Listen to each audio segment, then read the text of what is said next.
Chapter 24. But on the first day of the week, at early dawn, they came to the tomb, taking the spices that they had prepared.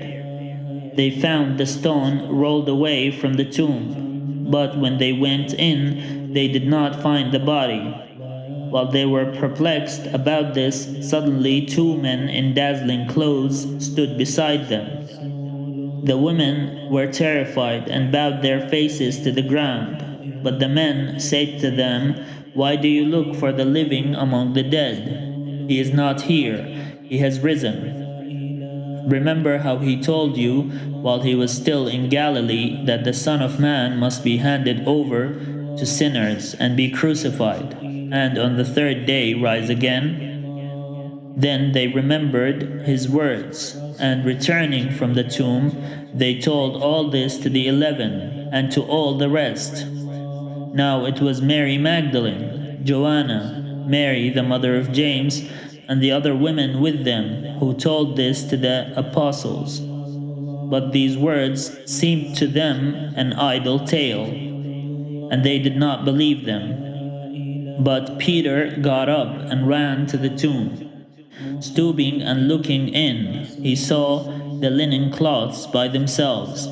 Then he went home, amazed at what had happened. Now on that same day, two of them were going to a village called Emmaus, about 7 miles from Jerusalem, and talking with each other about all these things that had happened.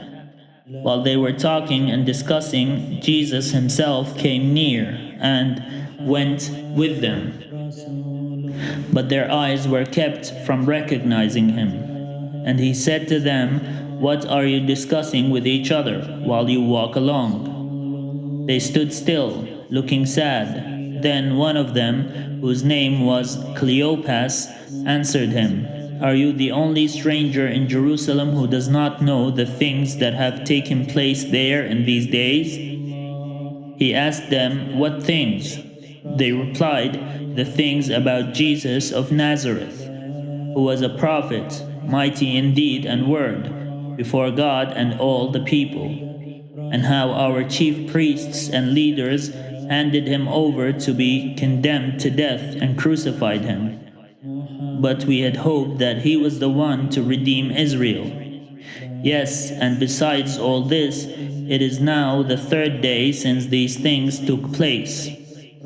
Moreover, some women of our group astounded us. They were at the tomb early this morning, and when they did not find his body there, they came back and told us that they had indeed seen a vision of angels who said that he was alive. Some of those who were with us went to the tomb and found it just as the women had said, but they did not see him. Then he said to them, "Oh, how foolish you are, and how slow of heart to believe all that the prophets have declared. Was it not necessary that the Messiah should suffer these things and then enter into his glory?"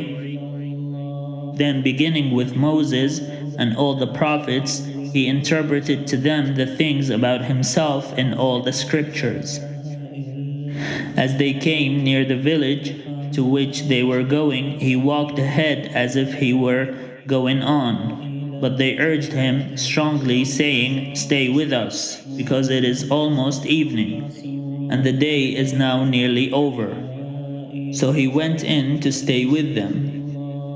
When he was at the table with them, he took bread, blessed and broke it, and gave it to them. Then their eyes were opened, and they recognized him, and he vanished from their sight. They said to each other, "Were not our hearts burning within us while he was talking to us on the road, while he was opening the scriptures to us?" The same hour they got up and returned to Jerusalem, and they found the 11 and their companions gathered together. They were saying, "The Lord has risen indeed, and he has appeared to Simon." Then they told what had happened on the road, and how he had been made known to them in the breaking of the bread. While they were talking, About this, Jesus himself stood among them and said to them, "Peace be with you." They were startled and terrified, and thought that they were seeing a ghost. He said to them, "Why are you frightened, and why do doubts arise in your hearts? Look at my hands and my feet, see that it is I myself. Touch me and see. For a ghost does not have flesh and bones, as you see that I have." And when he had said this, he showed them his hands and his feet. While in their joy they were disbelieving and still wondering, he said to them, "Have you anything here to eat?" They gave him a piece of boiled fish, and he took it and ate in their presence.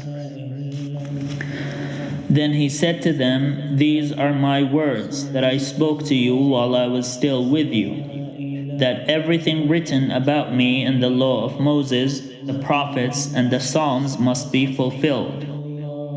Then he opened their minds to understand the scriptures, and he said to them, "This it is written, that the Messiah is to suffer and to rise from the dead on the third day, and that repentance and forgiveness of sins is to be proclaimed in his name to all nations, beginning from Jerusalem. You are witnesses of these things.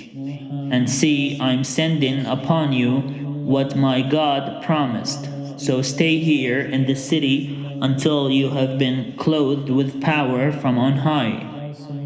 Then he led them out as far as Bethany, and lifting up his hands, he blessed them. While he was blessing them, he withdrew from them and was carried up into heaven. And they returned to Jerusalem with great joy. And they were continually in the temple blessing God, and they worshipped him.